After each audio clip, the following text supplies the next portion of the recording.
Welcome to Guitars and Bacon. My name is John, and after a week of using it, today we finally review the Muslady SM-68.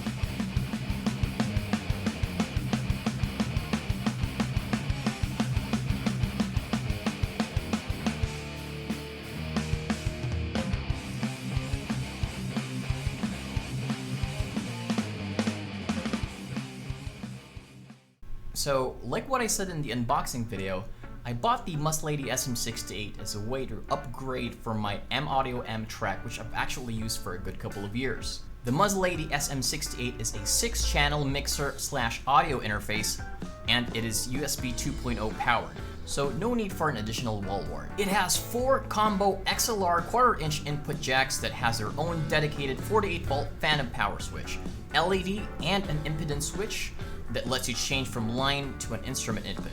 These 4 channels also have their own individual 2-knob EQ, an FX knob, a pan knob, and a volume knob, which also has an LED indicator. Channels 5 and 6 is a stereo input with a +4 dB or a -10 dB switch and LED indicator for it as well. Channels 5 and 6 have a single pan knob that lets you adjust the balance of channels 5 and 6, with unity being in the middle ground. It's got itself 16 digital effects, which I don't really use very much except for the pitch shifter when I'm having fun in my stream. Oh, and if you want to hear the mixer in action, drop in my live stream. I stream on Twitch every Mondays, Wednesdays, Fridays, 5 AM EST, that's 5 PM Philippine time. So how do I have it set up? Let's take a look.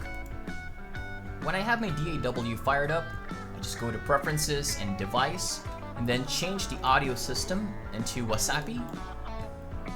Make sure the mode is in shared mode.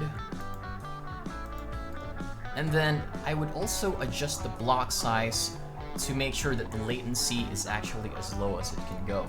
Now remember, lowering the block size in your DAW actually increases the load on your CPU. So if you don't have a powerful machine, you might need to raise this up a bit just to balance things out. Now once I'm done recording, I actually revert back the block size to 512, which puts a bit of latency into it, but also gives headroom into your machine. Now, most VST effects like reverb needs the CPU power to actually process that, and upping the block size is something that helps out the process. Now, if you've checked out that your input device and your output device is alright and the same as what you have in your sound settings, then you're good to go. Remember, the Muslady SM-68 actually appears as microphone USB audio 24-bit and speakers USB audio 24-bit respectively. So make sure your sound settings are also changed to that accordingly. Input 1 is pretty much your left channel input, and input 2 is your right channel input. So if you want to record 2 tracks at the same time, you're gonna need to change the panning of one track to hard left and the other track hard right, so they'll both appear in separate tracks at the same time.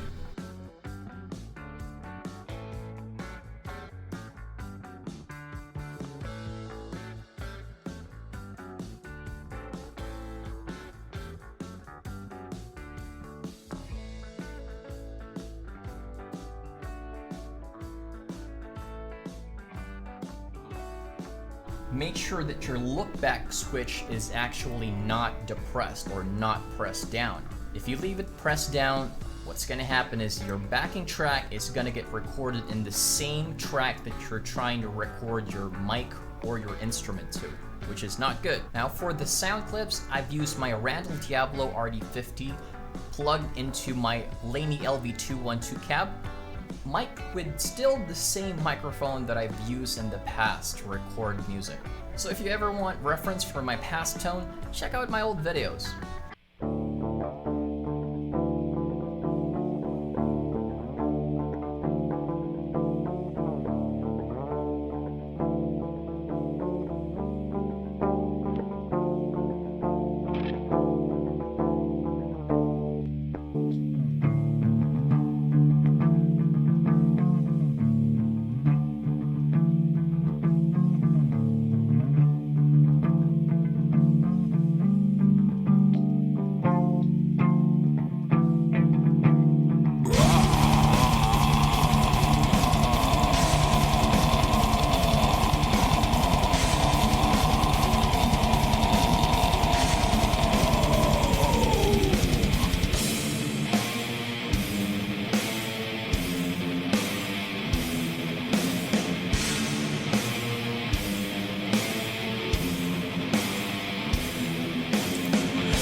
Spread your eyes.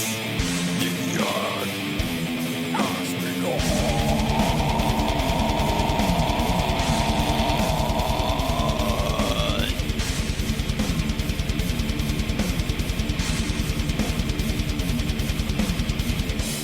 Feeling great, I see this paradise. In me, silence and death. Must be the war and destruction of me.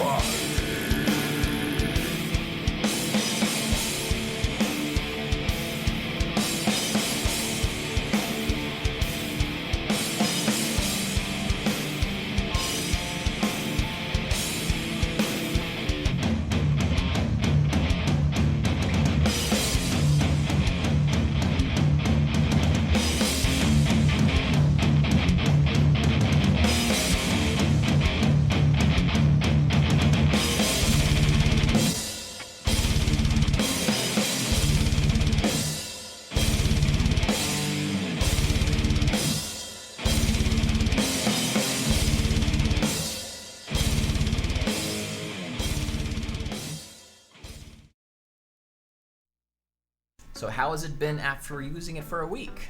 Well, I actually had some issues setting it up initially. When I started off, I actually used my old USB Type-B or your printer cable to plug the audio interface into my PC, which pretty much matches what's on the back.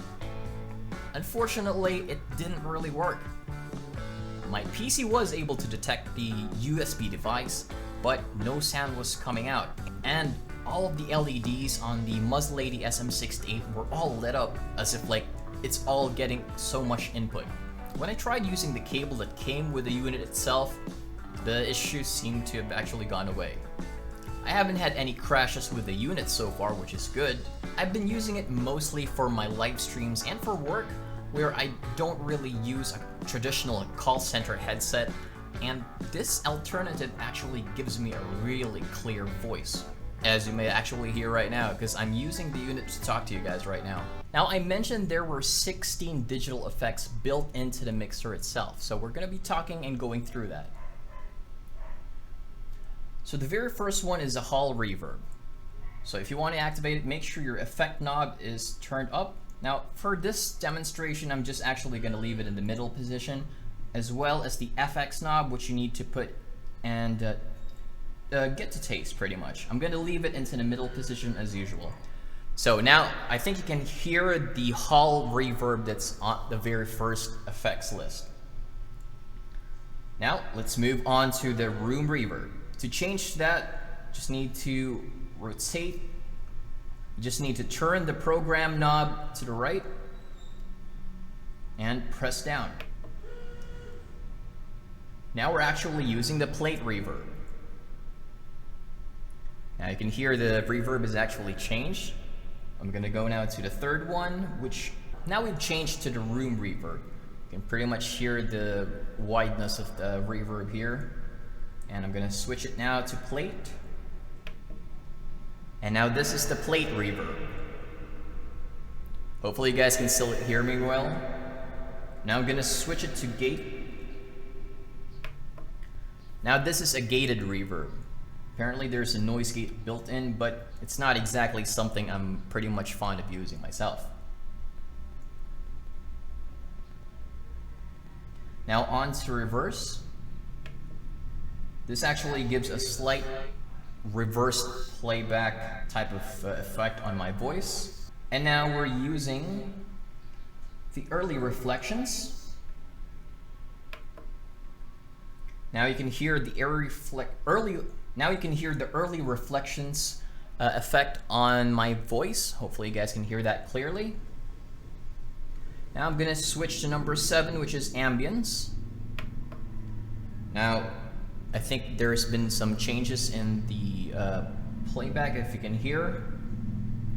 Now this is delay, number 8. Now you guys can hear the delay. It's a bit disorienting, but it's a pretty good effect. And like I said in the past, you can actually modify the quality of this or like different factors of the delay by either using the tap tempo, which is blinking there. You can tap it depending on what kind of tempo you'd like the delay to come into.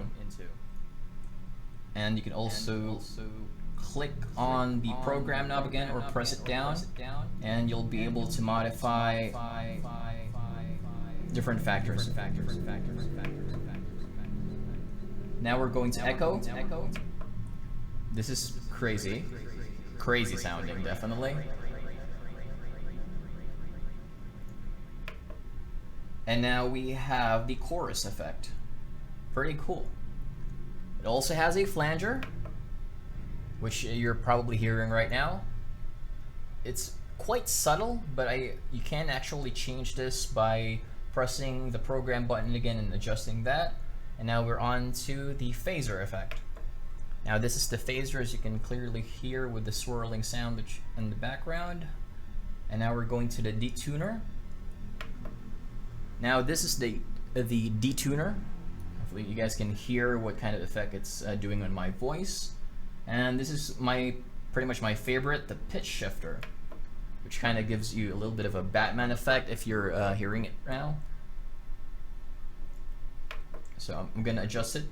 So this should basically lower my voice, and switching it to the right would pretty much put it higher. Now I'm pretty much a chipmunk.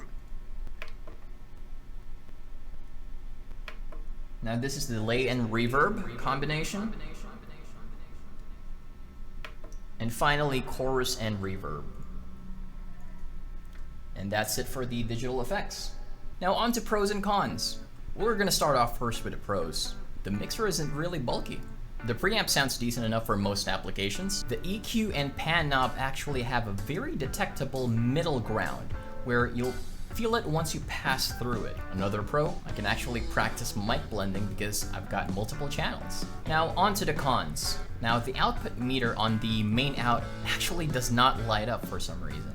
I've tried maxing out the volumes on the channels and tried screaming on it, but the main out's peak meter doesn't even show any kind of light at all. Another con, 1/4 inch headphone jacks. And here's another one. Main outs are actually just XLR outputs. And here's another con, you can only route a maximum of 2 tracks to record at the same time in your DAW. You would actually need to pan the tracks hard left and hard right, which can be a bit disorienting if you're used to hearing the instruments in mono and just in both ear cups. Now that's a lot of cons. Would I recommend it? If you can get used to double tracking in stereo, then you're pretty much good to go. And yes, I would actually recommend this unit. Now, I want to hear what you guys think. Click like if you like the video, hit that subscribe button, and hit that bell notification icon to be one of the first people to see new content once it's out. Now, if you want to hear the Muslady SM-68 in action, head on over to my live stream. I stream on Twitch every Mondays, Wednesdays, and Fridays, 5 AM EST. That's 5 PM Philippine time. See ya!